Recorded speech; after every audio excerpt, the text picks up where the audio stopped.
Okay guys, so the time that we've been waiting for a very long time at this point has finally arrived. We have a brand new trailer for The Bad Batch Season 2, as well as the titles of every single episode and their release dates. And let me tell you, these episode titles will get you very intrigued for the season to come, including something huge with Count Dooku. It's not going to be what you think. So hit that subscribe button and let's get right into it. So to start off with the trailer, I won't break down the whole thing because it's honestly not too different from the one we already got a few months ago and the one at Celebration, but I will point out the really cool parts. The first really interesting part is the Bad Batch lurking through the ruins of an unknown, unnamed planet. This is probably an old separatist world that has been heavily clamped down on by the Empire and left without repairs after the war. The Empire was particularly harsh against former separatist worlds because of their disloyalty during the time of the Republic, so this makes a ton of sense. After that, we see a really strange but interesting creature on a desolate world. If you cast your mind back to the Clone Wars series, you'll remember a small arc about a wild creature known as the Zillo Beast. The ominous tone that we were left with at the end of that arc was that Palpatine had plans to clone the Zillo Beast or otherwise use it for some nefarious scheme. This may be the end result of that cloning program, a mix between a biological and cybernetic creature combining the strengths of both. And the Zillo Beast has an extremely tough hide covering its body,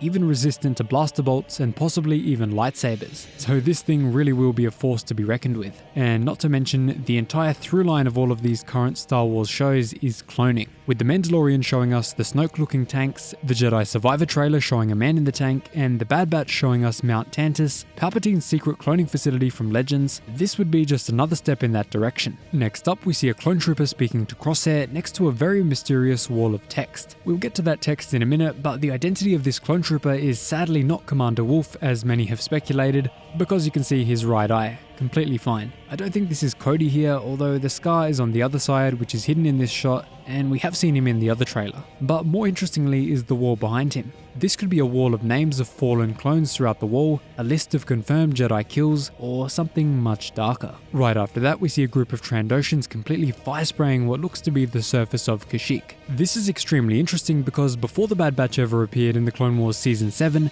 there was an arc involving them and Master Luminara Unduli set on Kashyyyk. It would have taken us past Order 66 and shown us the aftermath of that order. This may be related to that, and we might finally get to see what really happened to Master Luminara Unduli. Why was she captured and used as Imperial propaganda in Star Wars Rebels when almost no other Jedi were? Following that, we see Gungi, who you all remember from the original Clone Wars series. We had already seen him in the previous trailer, but it's cool to see that he's actually going to be directly involved in the action. The original Younglings lightsaber construction arc was actually a backdoor pilot for a brand new TV series created by George Lucas. In fact, it was the last TV series that he ever greenlit for Star Wars, and if the Disney buyout wasn't on the cards, it likely would have been created. Very interesting to think about how the current canon would look if George had kept Star Wars. Either way, after that we finally get confirmation that Bail Organa will make an appearance in the show. This was pretty well speculated, but it's good to see that he's in there. And no doubt, this is the same model used for Tales of the Jedi. It was possibly created for this first and then used in Tales, or the other way around.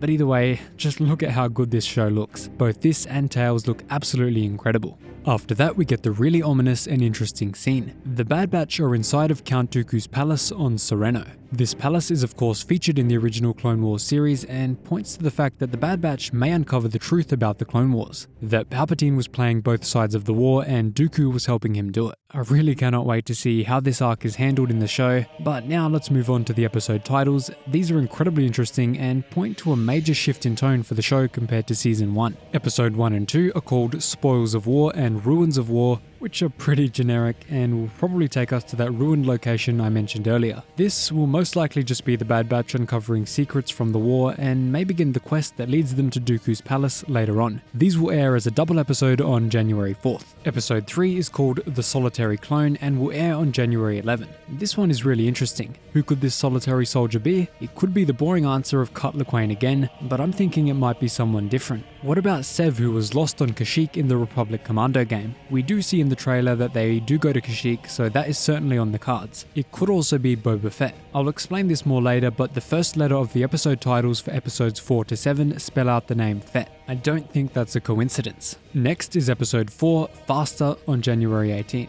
This one really tells us nothing, so let's move on to the next. Episode 5, Entombed, on January 18. This one is probably a filler episode, honestly, similar to the Infested one from last season. Who knows though, maybe it'll surprise us. Episode 6 is dropping on February 1 and is called Tribe. This one could be really interesting, or it could be a filler. It could show us a tribe of lost clone troopers who escaped their programming and established a settlement somewhere off in the Outer Rim. After that, we have a double episode drop on February 8th called Clone Conspiracy and Truth and Consequences. Very interesting that they're doubling up halfway through the season. This both tells us that they really don't want this show's finale overlapping with The Mandalorian, and also that this is a bit of a mid-season finale. They did similar with Star Wars Rebels back in the day. The titles of these episodes are also extremely interesting. The arc where Fives discovers the inhibitor chips in the heads of every clone trooper is called the Clone Conspiracy arc, so this will very likely be related to that. And considering that it's a two-parter, I'm sure it's going to be huge. It could also tie into Boba Fett learning of this truth, as like I said before, the 4 episodes leading into this spell out Fett. After that, on February 15 is The Crossing. We really can't gather too much from that one. Same deal for the next one on February 22 called Retrieval. Maybe it's related to retrieving Crosshair, but there's really no way to know.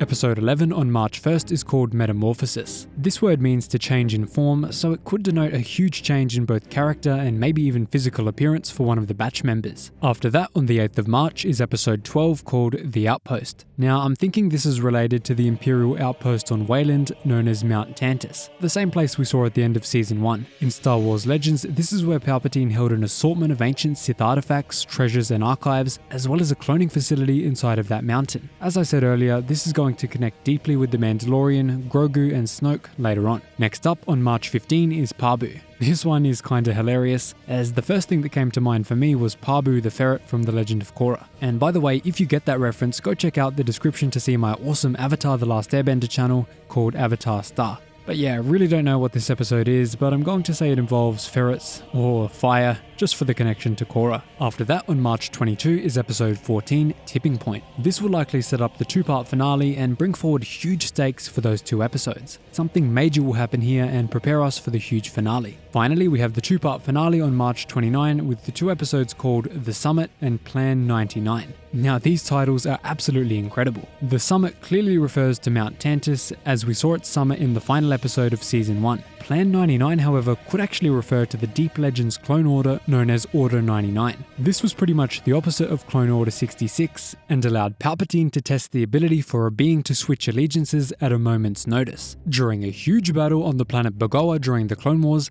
Count Dooku, on the orders of Palpatine, issued Order 99 to a separatist droid named Coppertop. He hoped to test the droid's ability to immediately switch sides and fire on his droid brothers. The test was a complete success, and Coppertop wreaked havoc on the droid army, giving the Republic a huge advantage at the Battle of Bagoa. And that's a perfect segue into the next video. If you want to see how Order 66 was executed and how the battle went down, click the card on screen now and I will see you in the next video. You don't want to miss that one. Thanks so much for watching, guys, and I will see you in the next one.